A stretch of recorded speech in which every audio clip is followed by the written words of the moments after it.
Nkengurukire cyane umugambwe uri ku butegetsi, kuko umugambwe uri ku butegetsi uri mwisekezo uja mu miryango werekana ingene 2040 umuryango wifashe ingene uzoba umeze. Hariho ibihugu nabonye bifise amagorofa maremare mu bisagara, mugabo waje inyuma y'igisagara ugasanga hari aboro. Murafise vyinshi mwobona ko Imana ariyo yakora.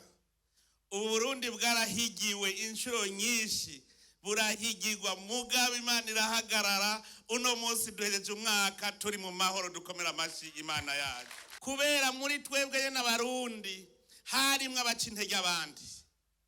Uwo mwaka twarabonye abarundi turi kumwe bashobora gukorana na Shetani ikatwononera amahoro mu gihugu cacu. Bijya bintu vyanyibukije bene Israeli bagira abajabuke, bamaze gutata igihugu bakakibona, baraje baravuga bati ni igihugu ciza cyane, kimeze neza, kirimo ivu ryiza, ati mbere n'ivyamwa vyaco twabizanye ngibi. Mugabo hacaba abandi bavuga bati oya hariho ibigatanya biratumara.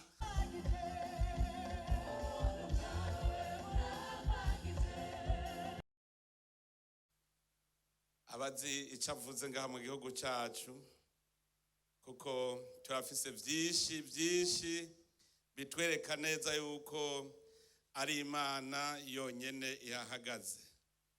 Nico gituma nagira mbanze fata akanya ko gushimira abakozi b'Imana bamaze iminsi bariko baratwigisha.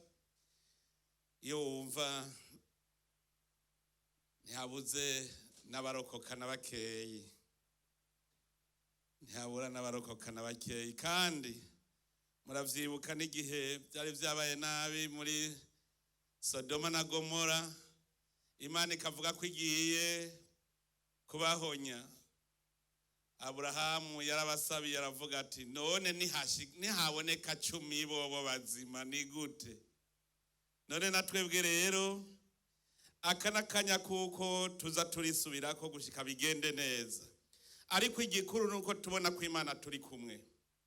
Nta murundi yoba gikekeranya ko Imana tutari kumwe. Ijambo ry'Imana duhejeje kumva, isiguro turihejeje kumva, intahe z'ibindi bihugu twumvise, gusenga kwemera Imana ukayisenga, Imana iraguha. Natwahi iwacu muravyibuka twese twari twahanze amaso ijuru turarira, tuvuga tuti tugiye gupfa n'inzara. Umunsi tuvuze tuti twese tuje ku mavi mu madini yose atanumwe avuyemwo, indwi yose tukavuga tuti tuje ku mavi. Iyo ndwi yaheranye nuko imvura icitangura kugwa, Imana aratwiyeretse. Uyu mwaka Imana yariyeretse Burundi bimwe mbere by'agatangaza. Nagira nsabe tubanze tuyikomera amashi tuyishimira cyane.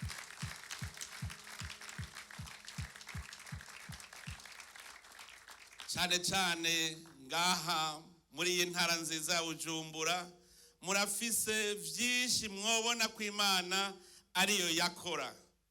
Uburundi bwarahigiwe inshuro nyinshi, burahigirwa mugabo Imana irahagarara. Uno munsi duhereje umwaka turi mu mahoro, dukomera amashi Imana yacu. Abantu benshi bari bijiriwe, abandi baracika intege, kubera muri twebwe ye n'abarundi harimwe abaca intege abandi. Uwo mwaka twarabonye abarundi turi kumwe bashobora gukorana na Shetani ikatwononera amahoro mu gihugu cacu. Twarababonye bace baja habona.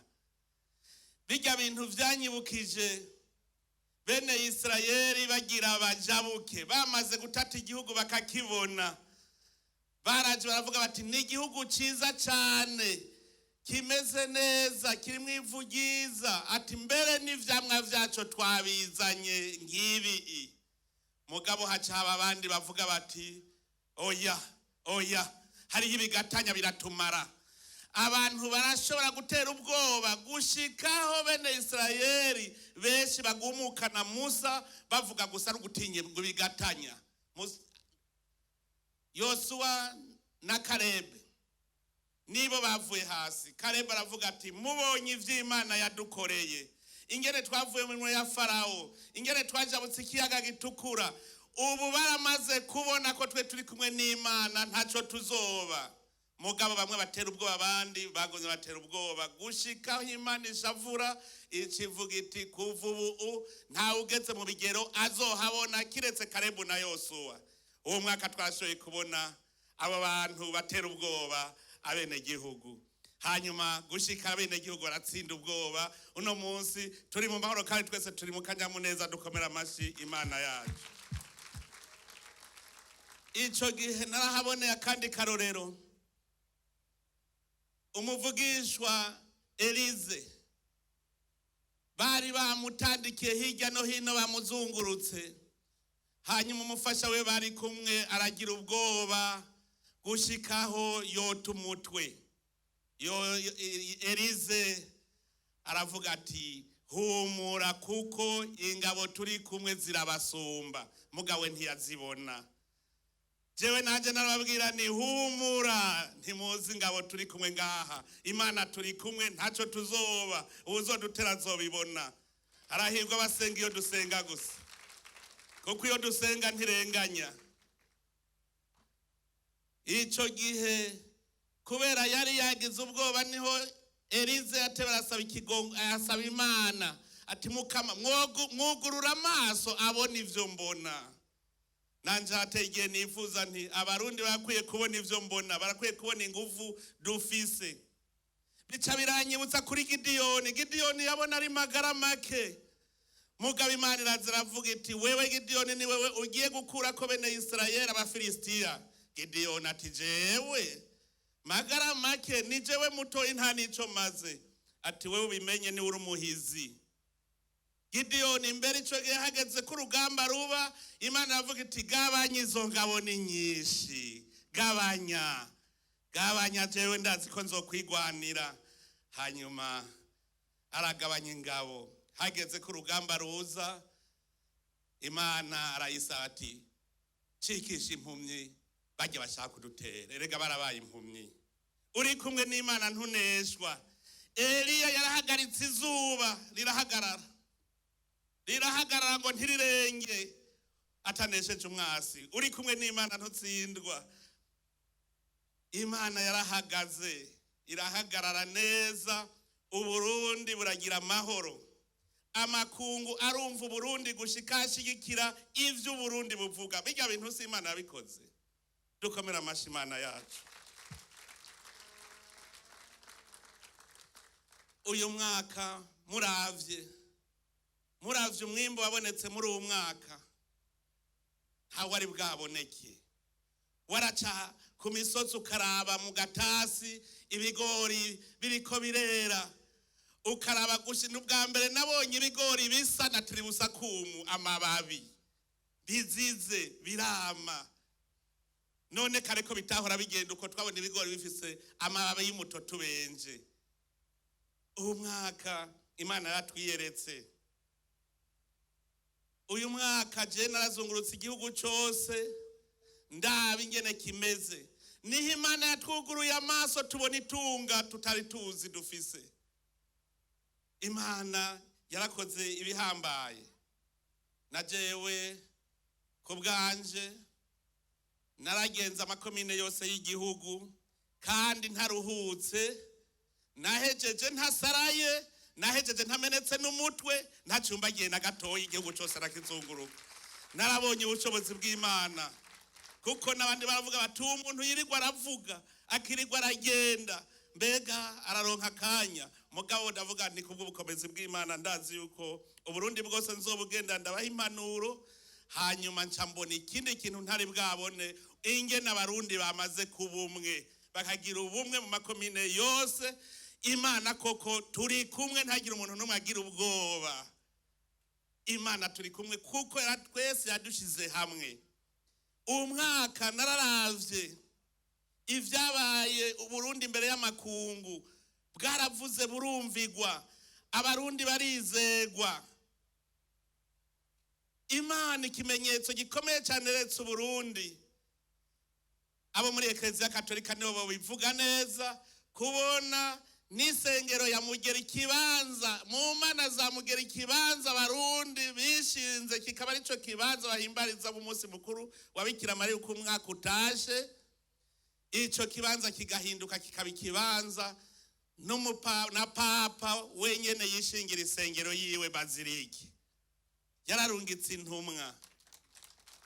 Arungitse intumwa. Hari ikindi gikomeye gitangaza cabaye, nuko na kardinali yaje, intumwa ya papa, akabonana n'abo mw'idini ry'abayisilamu. Abakirisu n'abayisilamu babaranywanye. Uwo n'urunywano rukomeye cyane, twokomera Imana amashi. N'ikimenyetso, iyo abantu bagize ubumwe biba vyerekana ko Imana iri hagati yabo. Nico gituma nk'iyi ntambwe itosubira inyuma. Uwo mwaka waratweretse ubumwe hagati y'abarundi, hagati y'imigambwe. Abarundi baraja mu matora batekanye, ata muntu n'umwe ahiga imanga, bose baratora. Yaba imigambwe babene gihugu bose bagumye mu kanyamuneza, bumva yuko ari nko kwinagura kuko turi ku murongo umwe. Vyerekanye neza ko turi mu nzira imwe ituroresha ku iterambere. Ibi birerekana yuko umwaka koko watubereye umwaka utuboneshereza iyindi myaka igiye gukurikira tuja mu nzira y'iterambere. Icantangaje kurusha ibindi nuko ubwa mbere Imana aratumurikiye, turabona ishusho y'u Burundi tubona mu 2040 na 2060, ariko ikiratwereka yuko nibizodushikana aho hantu biriho, ahubwo twebwe rutahora tubibona. Kubona Imana aravuze iti ngira ndabereke itunga mwari mufise gihishije, ni ikintu gikomeye cyane, ku buryo uyu mwaka utangura Abarundi dutegeza gukanura, dukura amaboko mu mpuzu dukore. Narabonye neza ko bishoboka, amahera yose bahora baduha ngo n'imfashanyo turashobora kuyarenza ko inshuro zitari munsi ya 2. Uwo mwaka utangura, uwundi wari nk'uwo kwishusha turaba dukore, kuko Abarundi nibo nyene bazosoroma uwo murima, nibo bazowuhingura, nibo bazowushora. Nta gutega ngo umunyamahanga ngo ni wazoza gusoroma uwo murima. Abarundi tuwisoromere. Abarundi uwo mwaka barerekanye ko bafise umutima wo kwigumya. Mu vyabagoye vyose ntibigeze bamera nk'ababene Israeli, hageze akabagora bacavuga ngo twisubirire mu Misiri. Namba na gatoyi Abarundi bagumye bashize umutima hamwe, barigumya, bose baramera neza. Uyu mwaka watubereye koko urumuri, ku buryo twavuga tuti twamaze kubona ko bishoboka. Uwo mwaka ndabona n'indongozi zaratangwe guhinduka. Hariho indongozi zimbwira ziti uwogiraka ivyo bitahora bihari. Naho tutarakira twese turabona ko hari habataguye gukira. Izi nyigisho rero z'umwaka, ku buryo mbona yuko iri koraniriri itugize, ndazi yuko abahinduka bategereza guhinduka. Ntibigira bahindukira rimwe. Na bene Israeli murumva ko bari bamaze kuhabona, ariko uko begereza niko mbere mu ndongozi habamwo abashaka gusubiza inyuma urugendo. Muribuka ibyabaye kuri bakora na Abiramu. Muravyibuka ingene batavyavuga ngo urugendo rabaruhishije, ngo Musa ngo igihugu c'amata n'ubuki yabemereye ngo sico ntibarashika, ngo twisubirire mu Misiri. Hariho rero nabo usanga ari ndongozi bameze nk'abakora, bameze nka Abiramu. Abo barabaho, kandi nkuko twavyize mu gitondo, abo bamaho kugira ngo wamuhitamwo ikibi n'iciza. Imana araduhitishije bivuga iti ni mutora iciza, mutora ubuzima, mutora amahigwe aho gutora urupfu n'amagorwa. Ivyo rero bidukwega kugira ngo ducike inkokora biriho, ariko Abarundi benshi cyane twaramaze kubona ko bamaze gufata inzira irora ku iterambere. Nico gituma shimira abakozi b'Imana baguma bakora batiziganya. Naho muri mu mashengero yanyu mugume mwigisha, kuko narabonye ko bataye kwigisha. Nico gituma tubona abahora bitwa abanyarucari bafise akanyamuneza. Abahora bitwa abanyarucari muri uwo mwaka nabonye neza aho naciye hose ko bafise akanyamuneza. Turafise uruvyaro rushasha kugwaruka, turarufise, tubona yuko rwahindutse, rwarahindutse. Ubugwaruka rwumva ibikorwa ntigwumva akazi. Iryo ni ihinduka ubonye mu gwaruka rwize, ugwaruka rw'incabwenge ruriko rurakanura, rugakura amaboko mu mpuzu, akavuga ati ndakora ubu, akiyemera. Kare barica n'umwana, murabonye n'umuririmbira Mana ngaha ahejeje kuvuga ati naje meze neza. Ivyo siko vyamye muri iki gihugu cacu, byerekana ko mu muzirikanyi wacu turiko turahinduka. Tubandaniriza aho nyene, duhindure na bagenzi bacu ku buryo tuzotangura uwo mwaka twese twamaze kubona neza, amaso yugurutse, tubona imbere. Ndashimiye umukozi w'Imana, intumwa y'Imana. Ibi bintu batubwira muze murabifata nka nkama, kuko n'abayizaya niko basemerera, ba Eliya niko basemerera.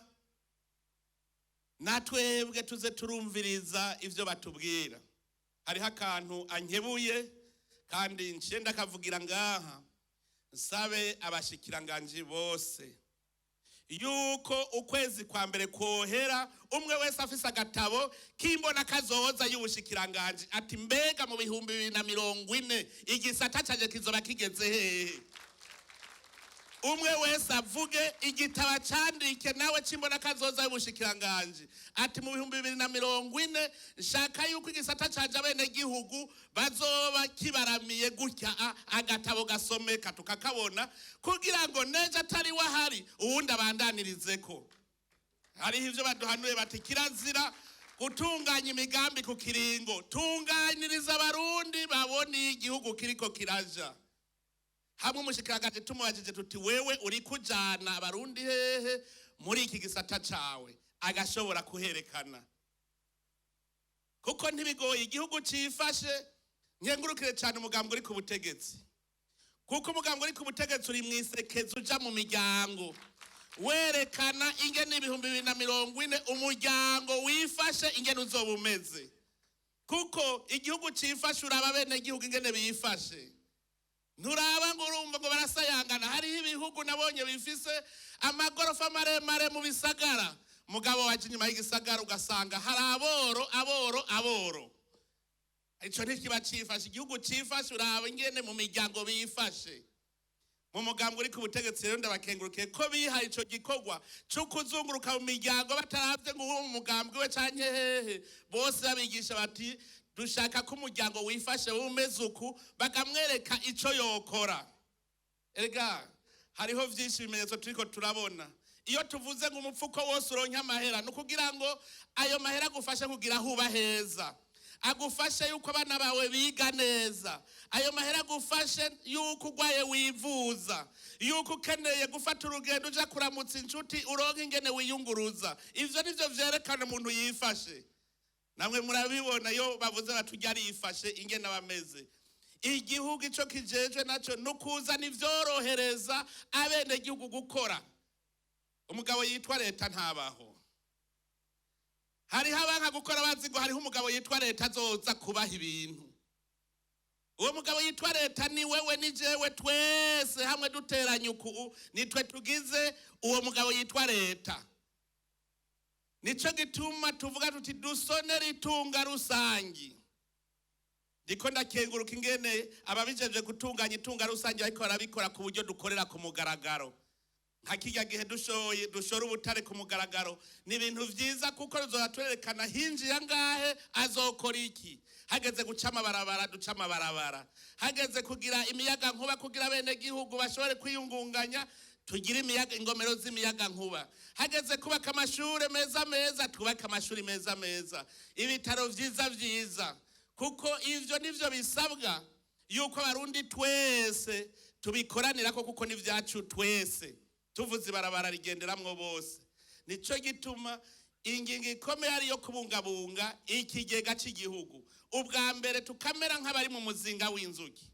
Hajya inzuki ntizikora ibikorwa bimwe. Hariho inzuki zijejwe gucunga, hariho inzuki zijejwe kuvoma, hari zijejwe kuja kudaha. Muga zose zizana mu muzinga zikaramigwa zose cyo kimwe. natwe turashaka umurundi umwe wese agenda gukora iki, uwundi akora iki, uwundi akora iki, hanyuma umwimbo twakuyemwo tugaheza tugakuramwo ya makori n'amatagisi atuma ikigega ca leta gishoboka kugira cubake vya bindi rusange twese dukeneye. Turashaka yuko atawosubira kugira ivyo vy'amafraude, kuko ikigega ca leta atakiriyo nimbona kazoza tuzoyishikira. Turakeneye yuko umwenegihugu wese, ejo narababwiye ijambo rya mwene Siraki yavuze ati kubandanya twunganira irema ryamaho. Imana yararemye matière première, ibintu byose birahari. Ivyo bihari dushobora kubihingura bikatuberamwe ibintu. Uno munsi rero umenga nta bihari, muga Imana burya yarateguye yuko tuzokoresha ubwo buhinga bugezweho. Ubwo buhinga bugezweho ibi bukora, ayo matelefone, ayo ma ordinateur, izo drone mufise, ayo makamera, aya ma micro, ibirimwo byose ubwo butare bwa mu Burundi turabufise. Ejo muzobona twubaka amahinguriro kugira tuvyihingurire dushore natwe ibikoresho tutaja kubigura hanze.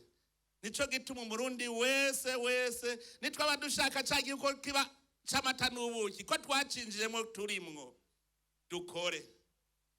Hariho umunsi umwe umutama yavuze ati tuguma tuvuga ngo tugiye mu gihugu c'amata n'ubuki ngo kandi tuza turiyo mugabo n'igihugu twebwe nayo mata n'ubwo buki dutegereza kubihingura kugira ngo bituramire twese atanumwe avuyemwo. Nico gituma dushaka yuko twosaba Imana muri ubu Burundi ntihagire ikinebwe gisigara. None rero no guhimbaza Imana muri iki gihe, duhimbaza Imana kuri ivyo vyiza imaze kudukorera, kuvyimaze kutwereka, twongera tutibagira gusaba ikigongwe. Dusaba ikigongwe kuvyo twakoze nabi kugira ntidusubire kuzingama, hanyuma twigira inama yuko ivyadushikiye muri kahise bitazosubira. Ntihagire uzosubira kwiyumvira Misiri. Wiyumvire Misiri ubugiye mu gikoroni. Misiri ni nk'igikoroni. Hajya bavuga ngo twisubirire mu Misiri mu nzu y'ubuja.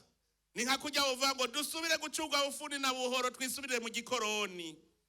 Mugabo bakunda mu gikoroni ntibabuze.